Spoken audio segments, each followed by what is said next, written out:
Tonight, as your head lowers toward the quiet harbor of your pillow, the world narrows to a choice only you can make.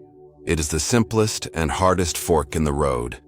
Will you remain the gravekeeper of your abandoned dreams, tidying headstones and trimming the weeds around your buried potential? Or will you become a gardener kneeling in the soil of your own becoming, planting intentions and watering them with disciplined action? You can keep feeding the hungry wolf of self-diminishment, letting it gnaw at your self-belief until nothing remains. Or you can starve that creature of attention until only a whisper remains. And in that silence, finally hear the voice that has been waiting patiently behind the curtain of your noise. The true self, the one who has stood in the wings for too long holding a script you never allowed them to perform. If you are ready to stop drifting through your life like a translucent specter, present in rooms, but absent from your own story. And if you are ready to become the author of your resurrection, then breathe life into this moment. Choose it. Claim it.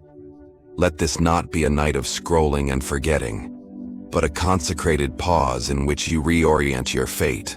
Affirm your commitment to change. Express it. Tell someone who needs the reminder that they're more than their fear, and invite them into this movement of souls who refuse to accept anything less than their fullest measure. We're not simply building a community here, we're reassembling a living revolution, a network of awake hearts and disciplined minds declaring that divine potential is not a fairy tale, but a daily practice. Every word that follows is a key, a file for the mental bars you've accepted as permanent. Write this into your bones. I declare war on my negative thoughts. Victory is mine. Now let's begin. The brutal truth about mental slavery. There is a truth powerful enough to break your chains, but be warned. The first sound you hear might be your ego screaming. The truth is this: you are not depressed as an identity. You are not anxious as a destiny. You are not broken as a sentence. You have been enslaved by thoughts, by inherited narratives, by unquestioned assumptions, by scripts that do not belong to you. You have absorbed the opinions of wounded people and turned them into laws. You have taken the passing clouds across your sky and mistaken them for the sky itself. You've been a prisoner for so long that you started decorating the cell. You hung diplomas on the walls of your limitation. You framed your failures. You made your doubts into wallpaper. And worst of all, you kept telling yourself that calling this decor realism made it noble. Epictetus, born into bondage, beaten, scarred, and yet unshackled in spirit, said, "No one is free who is not master of himself." He knew from the inside what external chains can do and what internal chains can destroy. Physical chains bruise the body. Mental chains devour the soul. And if you're honest, you've been forging those chains yourself, hammering each link with your own hands, one thought at a time, one excuse at a time, one "I can't" at a time. Each time you say, "I can't," you aren't describing reality, you're casting a spell. Each time you press play on the worst memories of your life and watch them again and again, you aren't gaining wisdom, you're hypnotizing yourself into paralysis. Each time you pre-write a tragic ending to a story you haven't even lived, you're not being practical. You're becoming an unwitting prophet of your own demise. You are powerful. You've proved it by the potency with which you've made yourself small. If you can conjure limitations with such consistency, imagine what you can build once you direct that magic toward liberation. The most successful people you admire are not superior specimens. They are not cosmic lottery winners. They did not receive secret ration packs of genius while you were asleep. They simply refused to be bullied by their thoughts.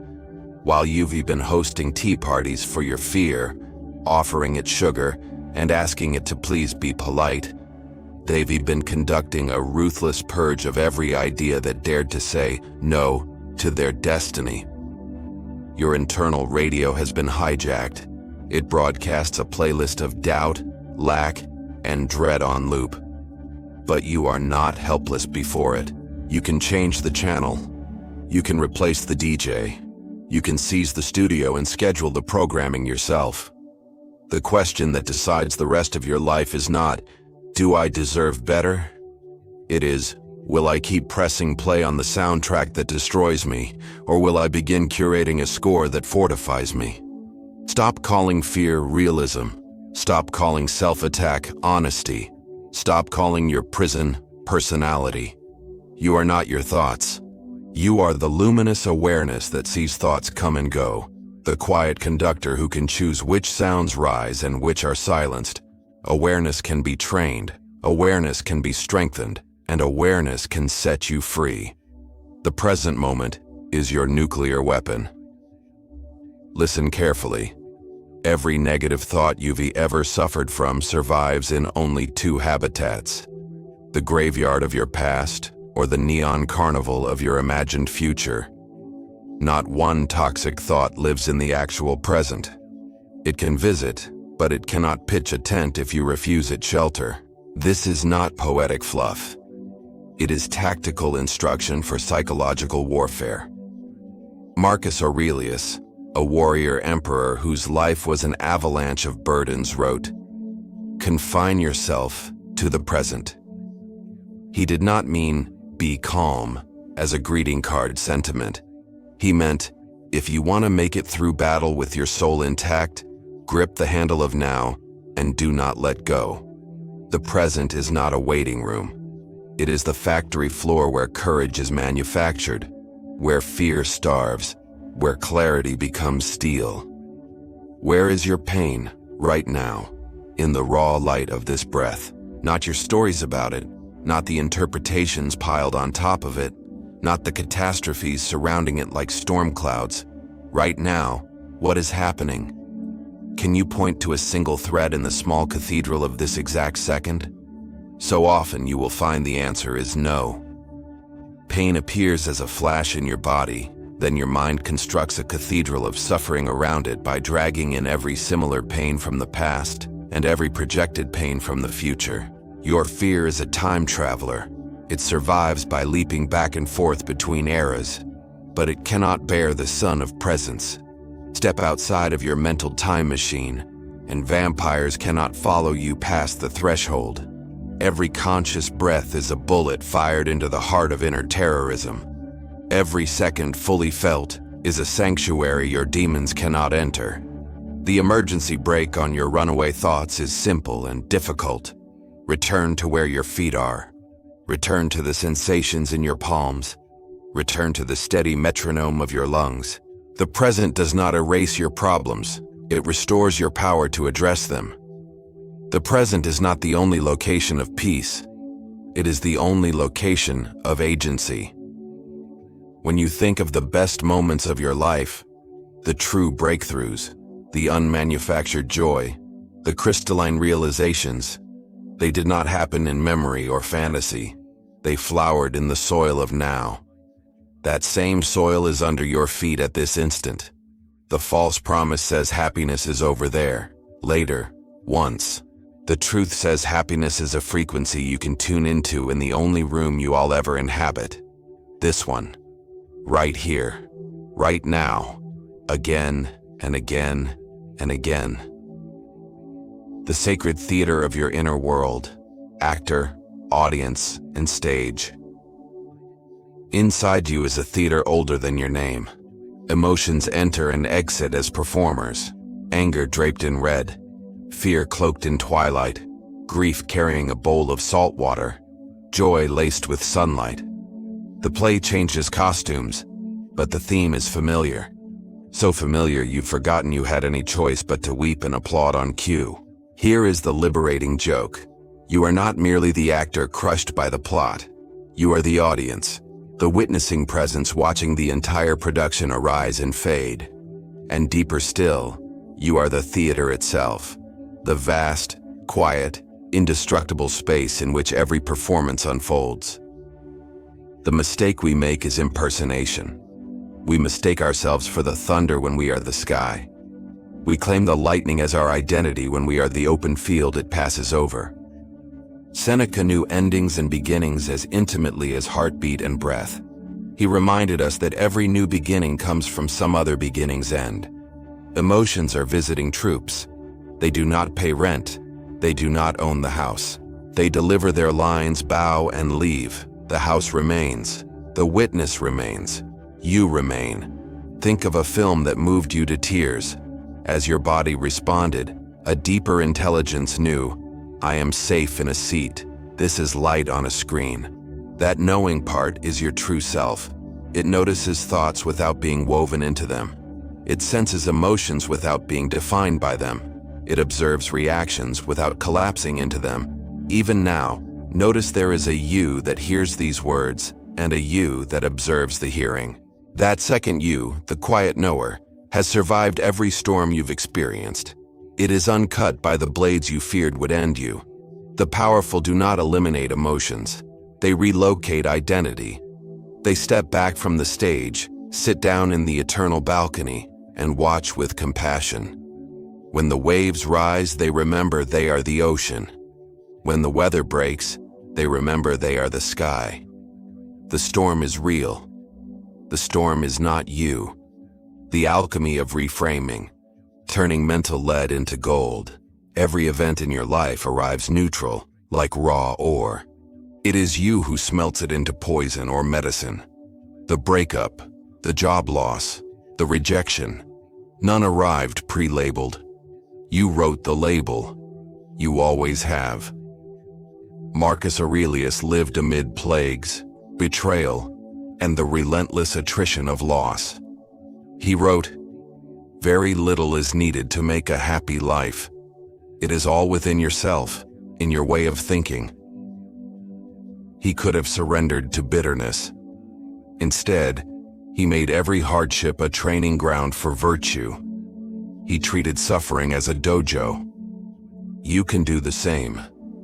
You have been living as a collector of grievances when you might have been an author of transfiguration. The worst thing that happened to you may not be your wound. It may be your initiation. What if your heartbreak was clearing space? What if your failure was calibrating your aim? What if your humiliation taught you a humility that would later translate into unstoppable learning? The difference between a victim and a victor is not an inventory of events, but the story told about those events. Ask a different question. Not why is this happening to me, but why might this be happening for me? Not how could this prove I'm unworthy, but how could this train the exact capacities I need? The answer doesn't erase pain. It gives pain a job, and pain that has a purpose loses its power to paralyze. The Stoics did not teach that bad things are good. They taught that meaning is malleable, and that your sovereignty lies in authorship. When your life delivers raw material, decide what you will build. A monument to despair or a temple to resilience. Your days are bricks. Your focus is mortar. Build accordingly. The death of the false self. Burn to rise. What comes next is not cosmetic. It is surgical. The self you think you are, the anxious one, the unlucky one, the perpetually behind one, is not your essence. It is software. It is a bundle of habits and reflexes that calcified into a mask you forgot you were wearing. Tonight, we retire that mask. We do not polish it. We set it down. We do not stitch new feathers onto an old bird. We consent to fire. Epictetus warned, "It is impossible for a person to learn what they think they already know." The walls of your prison are not made of circumstances. They are made of certainty about who you are. I'm not good with people. I don't have discipline. I'm just unlucky. These are not truths. They are spells repeated until they hardened. They feel like DNA only because you've rehearsed them long enough to mistake repetition for reality. Here is the terrifying and exhilarating truth. You are not who you think. You are not your past performance. You are not your archived mistakes. You are not the weather report of your current mood. You are capacity. You are a field of possibilities. Identities are costumes. Consciousness is the actor. Costumes can be changed. Scripts can be rewritten. Scenes can be reshot. In the quantum of your choices exists a version of you that is courageous, focused, generous, inventive, disciplined. Not a fantasy, an emergent property of aligned action. But emergence requires a funeral. The old identity will not step aside politely. It will cling. Negative thoughts will argue for their own survival. They will say, "This is just who we are," because they do not benefit from your expansion. Your growth puts them out of work. All transformation is violent to the past, not violent to others, violent to inertia. At some point, the future you must take the microphone from the present you and say with love and finality, "Thank you for getting us this far. Your era has ended. A new steward is required." The phoenix does not negotiate with its ashes. It burns and rises. So do you. The discipline of desire. Want what happens, then shape what's next. Here is the paradox that divides the suffering from the sovereign. Most of us spend our lives trying to bend reality to our will, then punishing ourselves with misery when reality refuses. The Stoics turned the equation inside out. They discovered an alchemy called amor fati, love of fate, not a passive surrender, but a radical alignment. Want what happens so completely that your resistance dissolves, and from that clear state, act on what you can shape. Marcus Aurelius could order armies, but he could not order the weather, the plague, or the mortality of those he loved. He wrote, "Accept the things to which fate binds you, and love the people with whom fate brings you together." Acceptance is not weakness, it is the end of wasted motion. It is ceasing to batter yourself against a wall so that you can find a door. Your misery often comes from betting your happiness on the behavior of others, on outcomes you don't control, on timelines the universe never signed. Then when reality behaves like reality, you suffer twice, once from the event, and again from your refusal to let the event be real. The pivot is this. Separate the field into what is yours and what is not. Give 0% of your soul to what isn't yours. Give 100% of your effort to what is. You cannot control whether you get the job. You can control your preparation, your persistence, your craft. You cannot control whether someone returns your love. You can control the depth of your integrity, the health of your boundaries, the fullness of your self-respect. You cannot command outcomes, but you can command inputs. And when you pour your life into inputs, something astonishing happens. You feel powerful even before the world applauds, because your power no longer depends on applause. The most miserable people need reality to change before they permit themselves peace. The most powerful create peace first and then change reality from that foundation. When you stop needing what isn't present, you unlock the energy to build what could be present. End the war with what is, and you discover that acceptance is not the end of ambition. It is the end of hemorrhaging. Your energy returns to you, and with it, your capacity to build. The immortal you. Legacy beyond the body. There is one fact that purifies priorities like fire. You are going to die. Not in a fictional future, but in a certainty approaching with every breath. Death is the great equalizer of narratives. Your anxieties will not survive it. Your embarrassing memories will not survive it. Your petty comparisons, grudges, and imaginary catastrophes will not survive it. But something can. The residue of your courage, the imprint of your generosity, the echo of your example. Marcus Aurelius marveled at our inversion. We cherish our own opinions of ourselves less than we fear the opinions of others. We act like performers chasing claps from an audience that will forget our name 5 minutes after the curtain falls. Meanwhile, the one audience that matters, your own soul, waits, starved for an honest performance. From that deathbed vantage, you will not obsess over who didn't text back, how many likes a post received, or whether strangers approved. You will ask, did I use myself up in service of what mattered? Did I speak true words, do brave things, love people well? Did I trade my days for something worthy? The pain of discipline weighs ounces. The weight of regret is a mountain. The choice is now.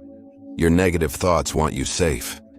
But safety, as commonly sold, is a prison with velvet walls. You don't need bubble wrap. You need backbone. The only true safety is knowing you squeezed every drop from your finite time, that you partnered with your fear without letting it drive, that you built something with your days that can't be buried with your body. History remembers not the comfortable, but the committed. The world may never know your name, and that's fine. Legacies are not measured by fame, but by fidelity, by the faithfulness with which you embodied your values in the ordinary corridors of your life. You are writing a story that other souls will read in how you move through rooms, how you hold your promises, how you listen when someone breaks, how you stand when it would be easier to fold. Your thoughts will dissolve, your example won't. Decide what you want to be contagious. The 7 weapons and the work that begins. Here you are, standing at the edge with 7 ancient tools in your hands. You've seen the chains of mental slavery and learned that thoughts are not commands. They are suggestions you can accept or decline.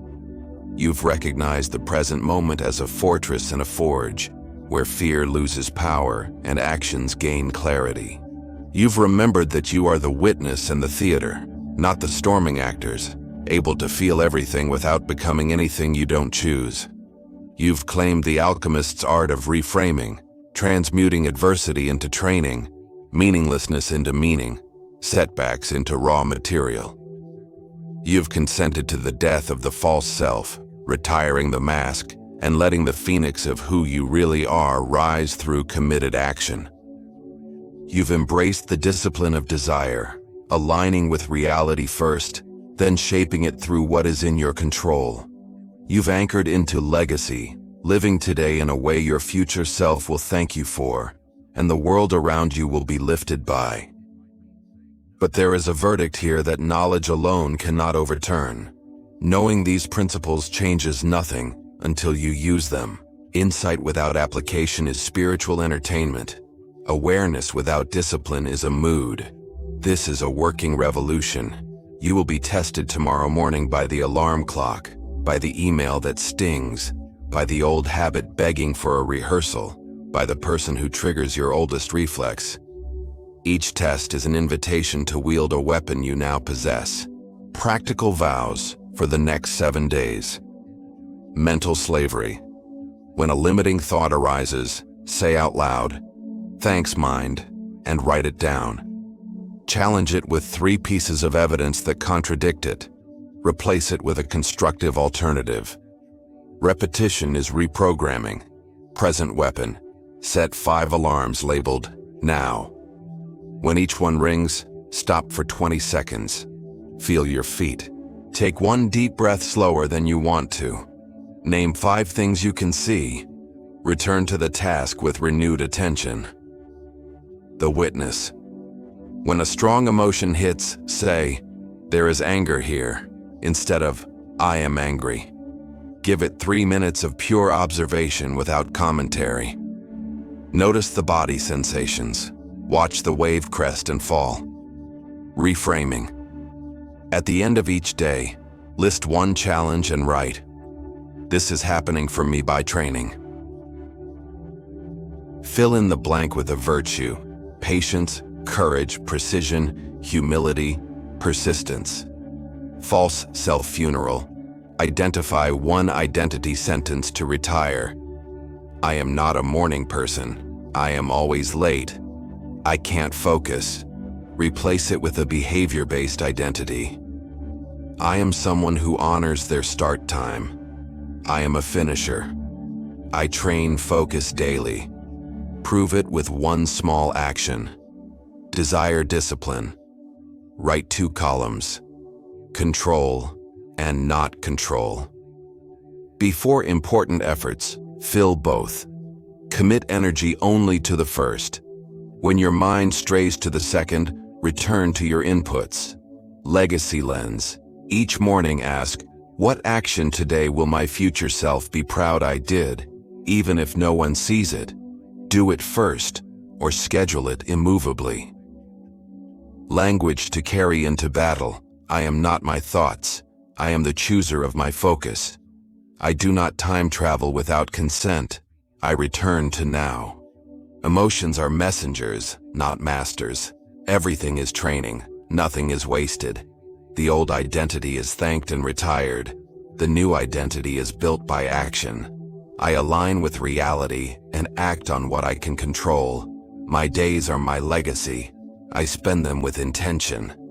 A word about compassion. This path is not a performance of perfect stoicism. You will stumble. Old thoughts will knock. Sometimes you'll let them in. Compassion is not coddling. It's fuel. When you err, practice the discipline of swift, kind correction. Not I failed again, but I'm learning at the speed of honesty. Shame paralyzes. Responsibility mobilizes. Choose the second. A word about community revolutions do not ignite from solitary sparks alone. They spread through shared flame. Surround yourself with people who speak the language of growth, who challenge you while believing in you, who practice presence and refuse cynicism.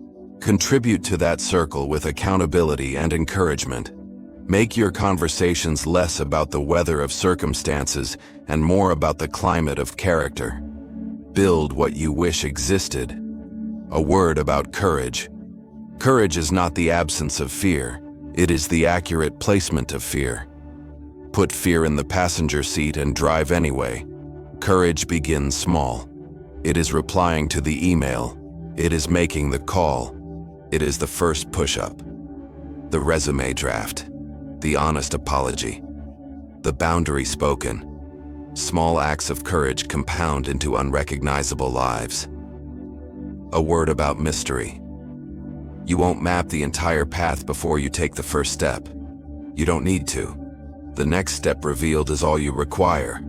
Trust is not naive when it's paired with relentless action. Meet life halfway.